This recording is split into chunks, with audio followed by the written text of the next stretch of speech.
All right, we can raise our hands for Coach Barnes. We'll start with Wes Rucker. Rick, I think it's probably easy sometimes to confuse like looking like looking like you have energy with energy. Some guys just kind of look different, but is this team flat right now? Or does this team have energy right now on the court? I thought three guys really brought energy today. I mean, Jaden has been fighting a cold, and but I thought he and Keon and E. Pons, all three of those guys, I thought did exactly what we'd like for them to do. And other than that, I would say not so much. And whether it's energy or lack of confidence, because when you're not playing with confidence, I think it can drain you a little bit. But the bottom line is, right now we don't have a post game, and that's something that we've always had at Tennessee. Even in my first year, we found a way to get somebody that could score around the rim, and we don't have that right now consistently. And so much is being put back again on the freshmen, where it shouldn't be that way. We need BJ Bailey, we need Josiah James, we need Santiago, we need those three guys playing at a high, and John Fulkerson playing at the level that they're capable of. And we haven't got all 7, 8 guys doing that in a couple of weeks. David Pascal, Mike Wilson, and Grant Ramey.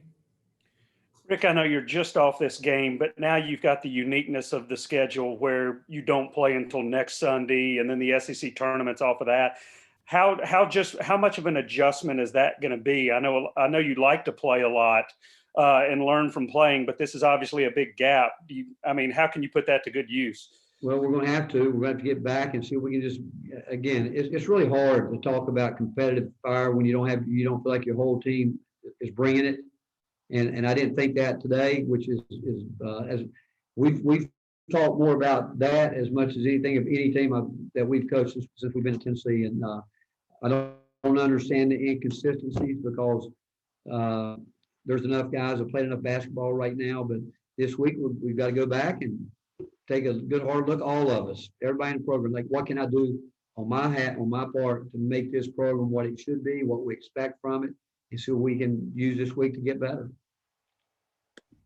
Rick, how frustrating was the first half with turnovers and allowing so many offensive rebounds, and then the free throw discrepancy? I mean, how do you try to get your guys to get to the line more, especially post players? Well, you got to be aggressive to do that. And obviously, you just said the game plan: get back, rebound the ball. And we talked about it. We had rebounds at times. We got stripped with it.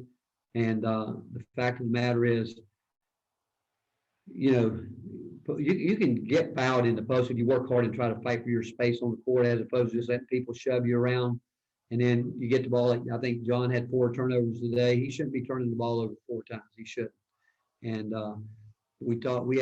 Josiah had a bad turnover. It's the bad turnovers you got to eliminate. But I go back to that being locked in, understanding that every possession matters, and competing like every possession matters on both ends. Not when you're making shots and feeling good, but when things aren't going well, can you continue to compete and put yourself in position? I think it was I told Keon there when he came down that last 3 he took. That's where, again, we talked to him a lot about it. That's where he should have gone to the rim, and we could have made it a 1 possession game right there. But you could just go back, little things that the freshmen are being put in some positions that honestly they shouldn't have to be. If our older, more experienced guys would do more, just do a little bit more, not a whole lot, just a little bit more, and not put so much pressure on those guys to feel like they have to do everything. Rick, where's the disconnect between you and your staff and these players in terms of talking about stuff over and over and still not being able to execute it at this point? Well, you know what? I think that confidence has something to do with that. I think that fear has something to do it. I think there's some guys that are looking around that had high expectations of themselves and thinking, hey, it's not going the way that I wanted it to go.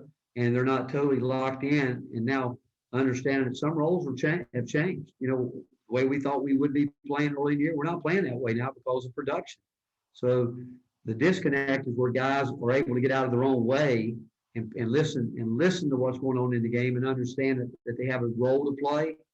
If we would just simply do that, get guys to play their role the way they should play it, we would be okay.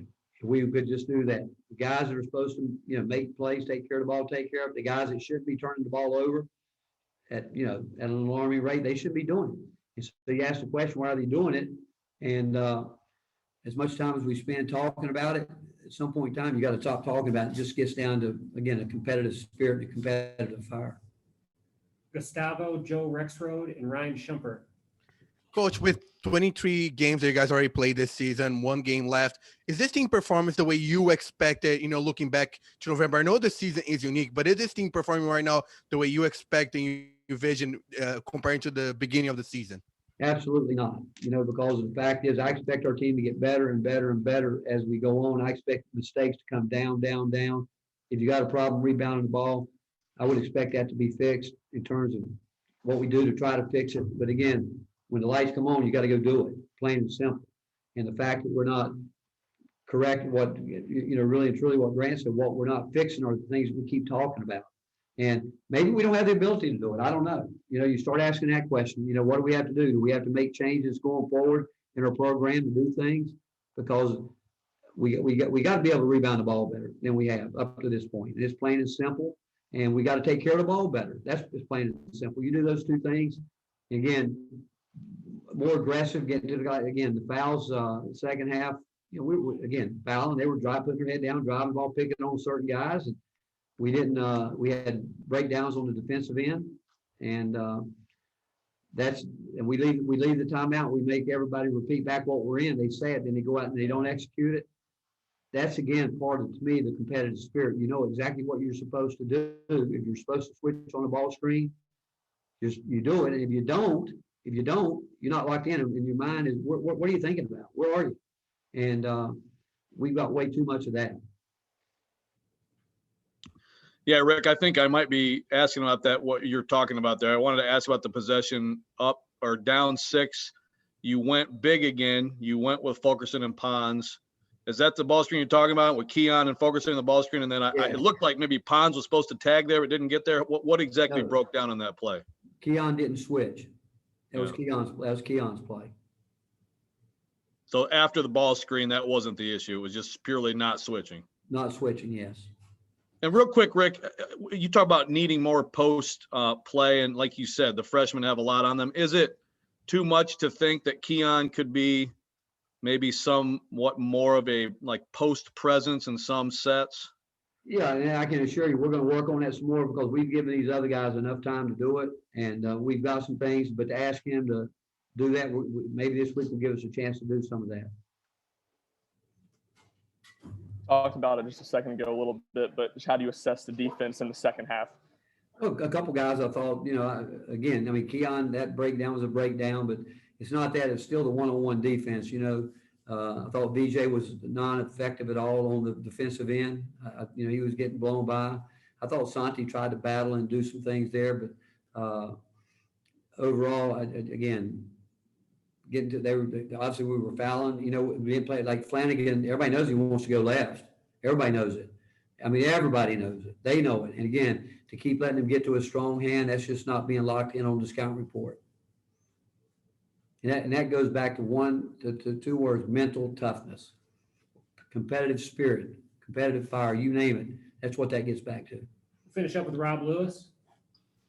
Coach, just how hard does it make your job and your staff when it does look like the most mentally tough guys on your team are freshmen and not upperclassmen? Oh, it's the hardest thing you can do. You're talking about when you see your team and you don't think it's one of the hardest things in coaches to accept, period. It's just hard to accept. And does it make you feel good? It almost makes you sick on your stomach. Thank you, Coach. All right.